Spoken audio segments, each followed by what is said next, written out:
Knowledge ഫാക്ടറിയുടെ പുതിയൊരു വീഡിയോയിലേക്ക് എല്ലാവർക്കും സ്വാഗതം. അപ്പോൾ നമ്മൾ ഇന്ന് ഈ വീഡിയോയിൽ ഈ ആഴ്ചത്തെ തൊഴിൽ വീതിക്കകത്തും തൊഴിൽ വാർത്തയ്ക്കകത്തൊക്കെ കൊടുത്തിട്ടുള്ള ഏറ്റവും പ്രധാനപ്പെട്ട PSC വാർത്തകളെയും അപ്ഡേറ്റുകളെയും കുറിച്ചാണ് സംസാരിക്കാനായിട്ട് പോകുന്നത്.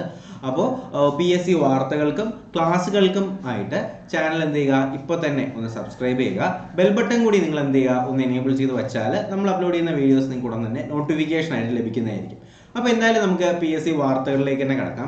ആദ്യമായിട്ട് നിങ്ങൾ തമ്മിൽ കണ്ടതുപോലെ തന്നെ നല്ല കേരള അഡ്മിനിസ്ട്രേറ്റീവ് സർവീസ് അല്ലെങ്കിൽ KS ബന്ധപ്പെടുത്തിയിട്ട് ഒരു പ്രധാനപ്പെട്ട അറിയിപ്പ് നിങ്ങളിലേക്ക് എത്തിക്കാനായിട്ടുണ്ട്. KSന്റെ വിജ്ഞാപനം നിർത്തി എന്നൊക്കെ പറഞ്ഞിട്ട് വാർത്തകളുണ്ടായിരുന്നു. പക്ഷേ നിലവിൽ കേരള അഡ്മിനിസ്ട്രേറ്റീവ് സർവീസിലേക്ക് 54 ഒഴിവുകളാണ് റിപ്പോർട്ട് ചെയ്തിട്ടുള്ളത്.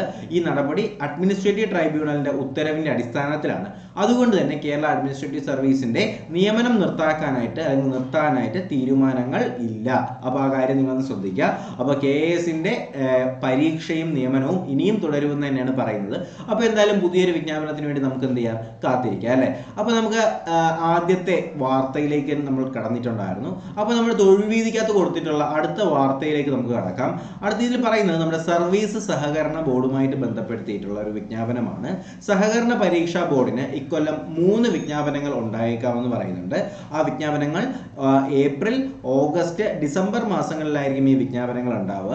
അപ്പോൾ എന്തായാലും ഈ വിജ്ഞാപനങ്ങൾ വരുന്നതനുസരിച്ച് ഞാൻ നിങ്ങളെ തീർച്ചയായിട്ടും അപ്ഡേറ്റ് ചെയ്യുന്നത് തന്നെയായിരിക്കും. ഓക്കെ, അപ്പോൾ കുറച്ച് അധികം വിജ്ഞാപനങ്ങൾ നമ്മുടെ സഹകരണ പരീക്ഷാ ബോർഡിന്റെ വിഭാഗത്തിൽ നിന്ന് ഉണ്ടാകുമെന്ന് തന്നെയാണ് പുള്ളിക്കാരൻ അതിന്റെ ചെയർമാൻ നമ്മളോട് പറഞ്ഞിട്ടുള്ളത്. അതുപോലെ തന്നെ നമ്മുടെ PSCയുടെ വിജ്ഞാപനങ്ങളിൽ ഇനി തുല്യത യോഗ്യത അല്ലെങ്കിൽ ഇനി തത്തുല്യ ഉയർന്ന യോഗ്യതകളും ഉൾപ്പെടുത്താനായിട്ട് കേരള PSC തീരുമാനിച്ചിട്ടുണ്ട്. തുല്യതാ സർട്ടിഫിക്കറ്റ് ഒഴിവാക്കിയേക്കും എന്നും പറയുന്നുണ്ട് കേട്ടോ. അപ്പോൾ വിജ്ഞാപനങ്ങളിൽ അടിസ്ഥാന യോഗ്യതയ്ക്കൊപ്പം തന്നെ തുല്യതാ യോഗ്യതയും ഉയർന്ന യോഗ്യതയും ഉൾപ്പെടുത്താനായിട്ട് കേരള PSC തീരുമാനിച്ചിട്ടുണ്ട്. മുൻ തിരഞ്ഞെടുപ്പിൽ PSC അംഗീകരിച്ച തുല്യത ഉയർന്ന യോഗ്യതയ്ക്കൊപ്പം ബന്ധപ്പെട്ട തസ്തികയുടെ മുൻ തിരഞ്ഞെടുപ്പിന് ശേഷം സർക്കാർ അംഗീകരിച്ച തുല്യത യോഗ്യതകളും ഉണ്ടെങ്കിൽ അവയും ഇനി വിജ്ഞാപനങ്ങളിൽ ഉൾപ്പെടുത്തും. അപ്പോൾ എന്ത് ചെയ്യാം, തുല്യത യോഗ്യതകൾക്ക് ഉയർന്ന യോഗ്യത ഉണ്ടെങ്കിൽ അതുകൂടി ഉൾപ്പെടുത്താനായിട്ട് കേരള PSC നിലവിൽ ഇപ്പോൾ തീരുമാനിച്ചിട്ടുണ്ട് കേട്ടോ. അതുപോലെ തന്നെ അടുത്ത വാർത്ത എന്ന് പറഞ്ഞാൽ കേന്ദ്ര സായുധ സേനകളിൽ നികത്താത്തത് 84,866 തസ്തികകളാണെന്നാണ് പറയുന്നത്. ഇതിൽ സ്റ്റീൽ അതോറിറ്റിയിലും അതുപോലെ തന്നെ കേന്ദ്ര സായുധ സേനകളായിട്ടുള്ള CRPF, BSF, CISF, SSB, ITBP, Assam rifles അങ്ങനെ മൊത്തത്തിൽ 84,000 ഒഴിവുകളാണ് നമ്മുടെ കേന്ദ്ര സായുധ സേനയിൽ ഒഴിഞ്ഞു കിടക്കുന്നത്. അപ്പോൾ അത്രയും വേക്കൻസികളുണ്ട്. അപ്പോൾ നിങ്ങൾ എന്ത് ചെയ്യുക, PSCയോടൊപ്പം തന്നെ നിങ്ങൾ SSCയും അതുപോലെ തന്നെ ബാക്കിയുള്ള എക്സാമിനേഷൻസ് കൂടി നിങ്ങളൊന്ന് അറ്റൻഡ് ചെയ്യാനായിട്ട് ശ്രമിക്കുക. അതുപോലെ തന്നെ നമ്മളെ KTET അല്ലെങ്കിൽ നമുക്കറിയാം നമ്മളെ ടീച്ചേഴ്സിൻ്റെ ആയിട്ടുള്ള KTETന്റെ എക്സാമിനേഷൻ അല്ലേ. KTETന്റെ എക്സാമിനേഷൻ മെയ് 12-നും 15-നും ആണെന്ന് പറയുന്നുണ്ട്. അപേക്ഷ ഏപ്രിൽ 17 വരെ നിങ്ങൾക്ക് അയക്കാനായിട്ട് കഴിയും കേട്ടോ. അപ്പോൾ ഓൺലൈൻ രജിസ്ട്രേഷൻ ആരംഭിക്കുന്നത് ഏപ്രിൽ 3-ാം തീയതിയാണ്. അപേക്ഷാ ഫീസ് 17-ാം തീയതിക്ക് മുന്നേ അടയ്ക്കണം. ഫൈനൽ പ്രിന്റ് എടുക്കാനുള്ളത് 17-ാം തീയതി തന്നെയാണ്. ഹോൾ ടിക്കറ്റ് 25-ാം തീയതി ഡൗൺലോഡ് ചെയ്തെടുക്കാനും കഴിയും കേട്ടോ. അതുപോലെ തന്നെ ഞാൻ നേരത്തെ പറഞ്ഞിട്ടുണ്ടായിരുന്നല്ലോ, കേരള അഡ്മിനിസ്ട്രേറ്റീവ് സർവീസിലേക്ക് 54 ഒഴിവുകൾ കൂടി വരുന്നുണ്ട്. മുൻ ലിസ്റ്റുകാർക്ക് ഇത് പ്രയോജനപ്പെടത്തില്ല എന്ന് പറയുന്നുണ്ട്. കേരള അഡ്മിനിസ്ട്രേറ്റീവ് സർവീസിലേക്കുള്ള 54 ഒഴിവുകൾ കേരള PSC റിപ്പോർട്ട് ചെയ്തിട്ടുണ്ട്.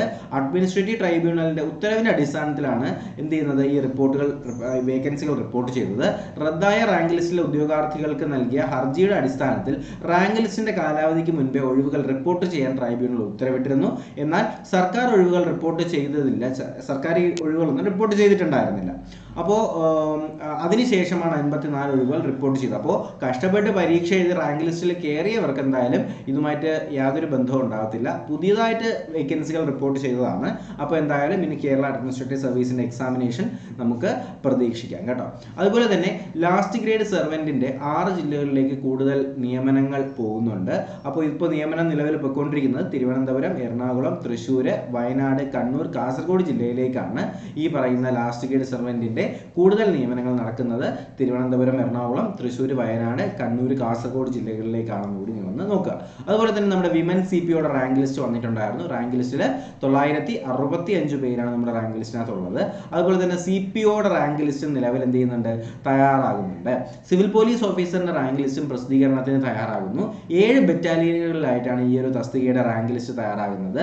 ശാരീരിക അളവെടുപ്പിൽ പരാജയപ്പെട്ട ധാരാളം പേര് വീണ്ടും അളവെടുപ്പിന് റീമെഷർമെന്റിന് അപേക്ഷ നൽകിയിട്ടുണ്ടായിരുന്നു. ഉണ്ടായിരുന്നു. അപ്പോൾ ആ ഒരു റീസൺ കാരണമാണ് എന്ത് ചെയ്യുന്നത്, നമ്മുടെ പരീക്ഷ റാങ്ക് ലിസ്റ്റ് വൈകിക്കൊണ്ടിരിക്കുന്നത്. അതുപോലെ തന്നെ നമ്മുടെ സബ് ഇൻസ്പെക്ടറിന്റെ പരീക്ഷയ്ക്ക് സ്റ്റേ കൊടുത്തിട്ടുണ്ടായിരുന്നു. അപ്പോൾ ഹൈക്കോടതിയിൽ PSC അപ്പീൽ നൽകുമെന്നും പറയുന്നുണ്ട്. അപ്പോൾ ഇതിനകത്ത് പറയുന്നത് എന്താണെന്ന് നമുക്ക് നോക്കാം. സബ് ഇൻസ്പെക്ടർ പരീക്ഷയ്ക്ക് സ്റ്റേ ചെയ്ത് അഡ്മിനിസ്ട്രേറ്റീവ് ട്രൈബ്യൂണൽ ഉത്തരവിനെതിരെ ഹൈക്കോടതിയിൽ അപ്പീൽ നൽകാനായിട്ട് PSC തീരുമാനിച്ചിട്ടുണ്ട്. ശാരീരിക അളവ് സർട്ടിഫിക്കറ്റ് അപേക്ഷയോടൊപ്പം അപ്ലോഡ് ചെയ്യണമെന്ന സർക്കാർ ഉത്തരവ് SI തിരഞ്ഞെടുപ്പിൽ ബാധകമാകാത്തതിനെതിരെ ഒരു ഉദ്യോഗാർത്ഥി നൽകിയ ഹർജിയാണ് ഈ സ്റ്റേക്ക് കാരണമായിട്ടുള്ളത്.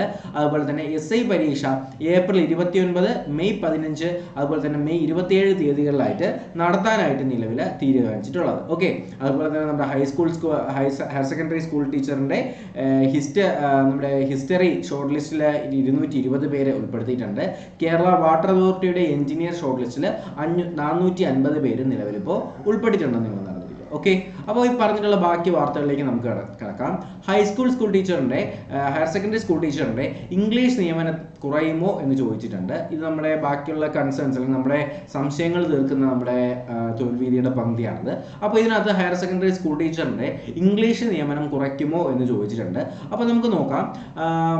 ഇംഗ്ലീഷ് ടീച്ചർമാരുടെ 110 സൂപ്പർ ന്യൂമറി തസ്തികകൾ സൃഷ്ടിച്ചിട്ടുണ്ട്. സർക്കാർ ഉത്തരവായത് കഴിഞ്ഞ മാർച്ച് 1-നാണ്. എന്നാൽ മാർച്ച് 2-ന് ഇറക്കിയ ഉത്തരവിൽ മാർച്ച് 31 മുതൽ ഈ തസ്തികകൾ ഇല്ലാതാകുന്നുണ്ടെന്നും റെഗുലർ തസ്തികകൾ ഉണ്ടാകുന്ന മുറയ്ക്ക് സീനിയോറിറ്റി പ്രകാരം ഇവർക്ക് പുനർനിയമനം നൽകുമെന്നൊക്കെയാണ് പറയുന്നത്. അപ്പോൾ എന്തായാലും ഇംഗ്ലീഷ് ടീച്ചറുമായിട്ട് ബന്ധപ്പെടുത്തിയിട്ട് ഒരുപാട് അലിഗേഷൻസ് നിലവിൽ ഇപ്പോൾ നിൽക്കുന്നുണ്ട്. അവരുടെ കാര്യത്തിൽ ഇപ്പോഴും സംശയങ്ങൾ തന്നെയാണ് നിലവിൽ ഇപ്പോഴും ഉള്ളത്.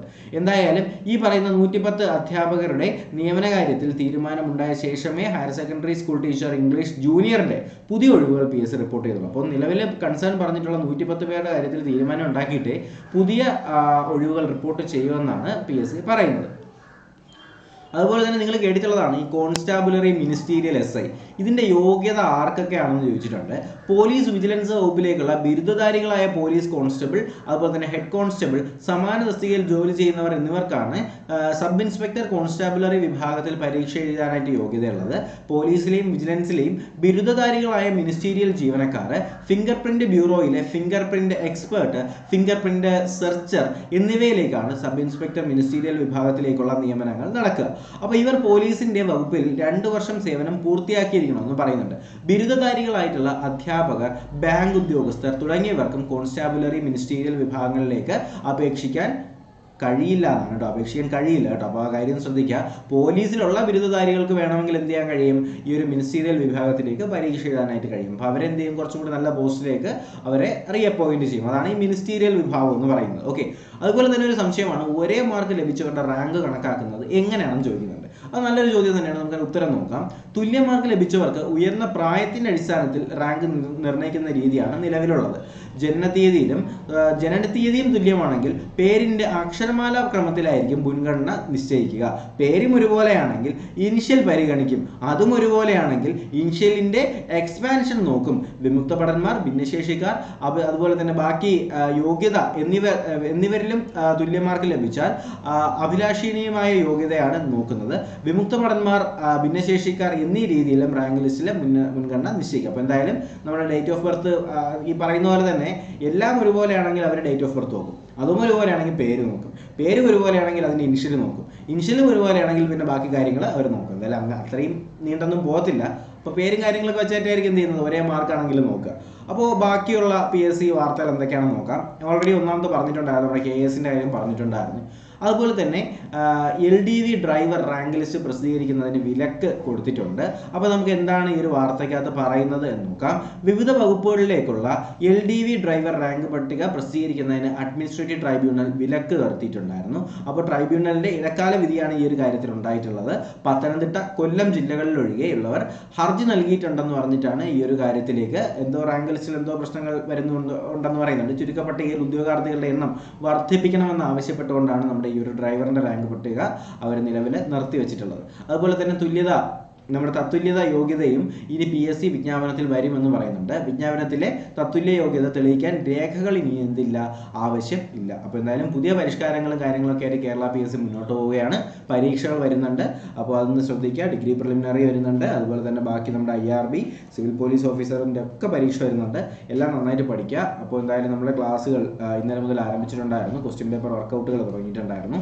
അപ്പോൾ ഇന്ന് അതിൻ്റെ രണ്ടാമത്തെ പാർട്ട് വരുന്നതായിരിക്കും. അപ്പോൾ എന്തായാലും ഈ ഒരു വീഡിയോ നിങ്ങളുടെ സുഹൃത്തുക്കളിലേക്ക് എത്തിച്ചു കൊടുക്കുക. PSC വാർത്തകൾ അവർ പറയട്ടെ. അപ്പോൾ ഇതുവരെ നോളജ് ഫാക്ടറി PSC എന്ന് പറഞ്ഞ ഒരു ചാനൽ സബ്സ്ക്രൈബ് ചെയ്യാത്ത ആരെങ്കിലും ഉണ്ടെങ്കിൽ ചാനൽ സബ്സ്ക്രൈബ് ചെയ്യുക. ബെൽ ബട്ടൺ കൂടി എനേബിൾ ചെയ്യാനായിട്ട് മറക്കരുത്. നമ്മുടെ ടെലഗ്രാം ചാനലിലേക്ക് ജോയിൻ ചെയ്യാൻ ഉള്ളവർ നമ്മുടെ ഡിസ്ക്രിപ്ഷനിലും അതുപോലെ തന്നെ കമന്റ് ബോക്സിൽ ലിങ്ക് വഴി നിങ്ങൾ എന്ത് ചെയ്യുക, ജോയിൻ ചെയ്യുക. അപ്പോൾ പുതിയൊരു വീഡിയോ ക്ലാസ്സൊക്കെ ആയിട്ട് നമുക്ക് ഉടനെ തന്നെ കാണാം. അതുവരേക്കും എല്ലാവർക്കും bye bye, good bye, take care.